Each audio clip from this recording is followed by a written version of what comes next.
After 40 hours of epic battles and embarrassing failures, I realized that Mount and Blade 2 is an awesome game that simply doesn't teach you how to have fun with it. So let me help you skip past the learning curve and get to the good stuff.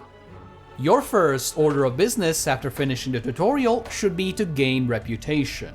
Once you have enough, you'll be able to pledge yourself as a mercenary to one of the kingdoms, and that is where the real game begins.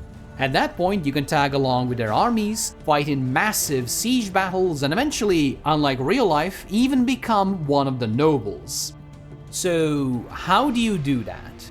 Fight bandits, do tournaments in big cities, and solve any quests that don't sound like a pain in the ass. It really is that simple.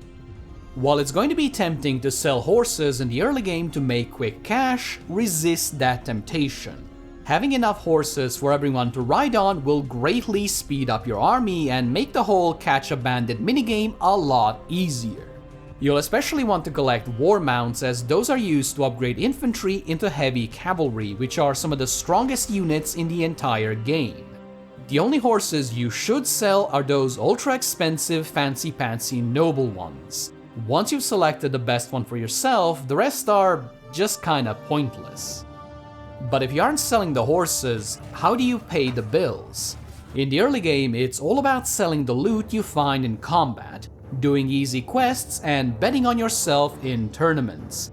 Now this won't make you rich, but it will be enough to earn you some powerful equipment and set yourself up for a nice and cozy mid-game. Once you have a bit of cash to work with, you can also use my favorite trading technique ever, extortion.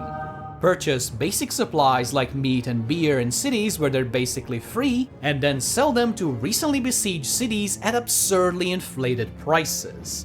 And once you become a vassal, you'll be able to go fully hands-off and just coast along on passive income from your cities, castles, and caravans. As you keep winning battles, you'll find yourself getting overloaded with prisoners. So what do you do with them? Well, after a while you can recruit them into your army, which is a great way to replenish troops on the fly. Or you can sell them in a city tavern for a bit of pocket change. When you become a vassal though, I would recommend donating them to dungeons instead. This will give you influence, which you can then use to pass laws or vote on proposals that benefit you. For example, like getting a brand new city. While you're doing all of this, Mount and Blade 2 will bombard you with a truly insane amount of gear. As tempting as it is, do not ignore it. Because good gear is the difference between you dying to a random peasant and you being able to shrug off arrows like the Terminator.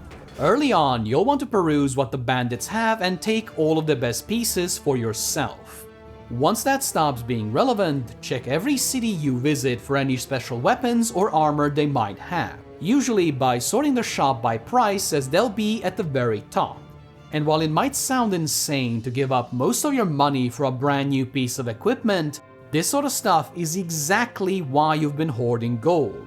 So don't be Scrooge McDuck and treat yourself to a nice new horse or weapon. You deserve it. Mount and Blade 2's combat is kind of like rock, paper, scissors. If your opponent is blocking high, you hit them low. If they're blocking left, you smack them right. And if they're turtling behind a heavy shield, you kick them to open their guard. However, not every weapon is equally useful in every situation, so always carry a plan B.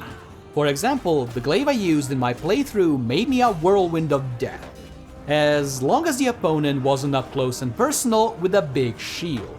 At that point, my weapon's massive size simply meant I couldn't actually swing at them. So to solve this problem, I always carried a short sword, something nice and fast to get me out of trouble and back to carving through people's spleens. The key to fighting on horseback is to stay moving. The moment you slow down is the moment 30 peasants you've been terrorizing will rise up and turn you into a pincushion.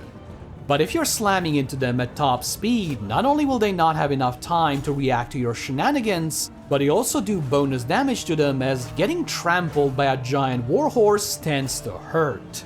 And when you're fighting alongside other horsemen, try to clear out the enemy cavalry first so you can then rampage across the enemy backline without any interruptions. Do this well and you'll be able to pretty much single-handedly swing the battle in your favor. If you like being alive, don't be the first one through the door in sieges. Let your men create a breach and then join the fight.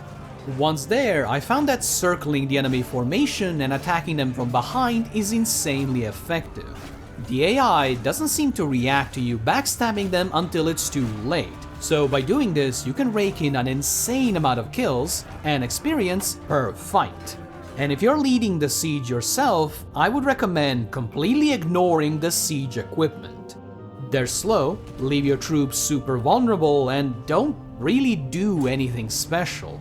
I found that just rushing the walls and using ladders is far superior. You'll be inside the city chopping up their archers before they've even reloaded their catapults. In the mid-game, you'll be able to create AI-controlled warbands called parties which can go around and earn you money and influence. They're really great to have, except for one really annoying problem. If there is a war going on, the other AI factions can and will rope them into their armies and then send them off to their doom. This is not ideal.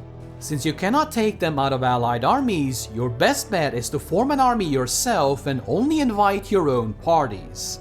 And when the army cohesion starts to drop, just break up the army and then immediately reassemble it without any penalty. This might sound excessive, but trust me, you really don't want to see just how much the AI loves throwing your armies off a cliff. Keeping big garrisons in your cities and castles is a great way to go bankrupt. So what I would recommend is keeping the front line well defended and dialing back the funding for backline garrisons to, let's say, 1/4 of the max. This trick alone will save you a truly staggering amount of gold per day. But does this also mean you're occasionally going to lose cities? Yes, but you're probably going to lose them anyway, as the AI tends to attack only with massive armies that would crush even the biggest garrisons. If you want to actually defend your cities, don't rely on the garrison, as they're mostly just a speed bump. Instead, bring your own army and attack the enemy after they exhaust themselves. If you win decisively enough, you can then use that as a springboard to capture even more of their stuff. And speaking of which, caravans are a great source of money while you're at peace or very early on while you're neutral. So make sure to form one as soon as you can to get that passive income before things get too heated. In order to do that, you'll need to assign a companion to the caravan, and you can only recruit companions by visiting taverns. But companions are not only great for leading caravans, they can also lead extra parties once you're in the mid-game or even run your cities. And the higher your clan rank, the more companions you'll be able to have. And since I struggled to figure this out myself, here's how you can disable a caravan. Go to the clan tab, select parties, choose the caravan you want, and then click that tiny little change party leader button near the very top of your screen. Once you're there, you can disband the caravan and your companion will become available after a short while. You might be wondering if the War Sales expansion is worth buying. The answer is sadly not really, at least not yet. Sailing on a longship during a storm at night is one of those moments I won't forget for a very long time.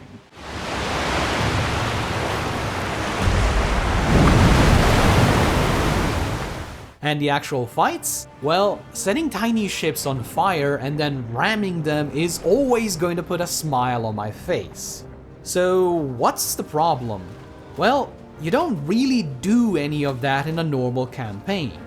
Unless you're actively seeking out ship battles, you can go dozens and dozens and dozens of hours without seeing a single one. And for a paid DLC that's all about ship battles, I would say that's a pretty big deal breaker. This is something that can be patched, however. So before you make up your mind, make sure to give the Steam reviews a quick glance. With a bit of luck, maybe it'll be fixed by the time you're watching. While most of the DLC is self-explanatory, there is one area that I was constantly confused about. How do I get better, cooler ships? As it turns out, each city has a shipyard level that governs what kind of ships and equipment it'll sell. So if you want the really good stuff, make sure to go to high tier shipyards, as those will have the heavy ships that can be outfitted with fun toys like a flaming ballista or a giant ram. And speaking from personal experience, I can highly recommend both. And there you go. If you have any questions about the guide or Mount and Blade 2 in general, drop them in the comments and I'll do my very best to help you out. Thanks for watching. If you enjoyed the video, a like and a sub would help me out a lot, and I do hope to see you again soon. Bye bye!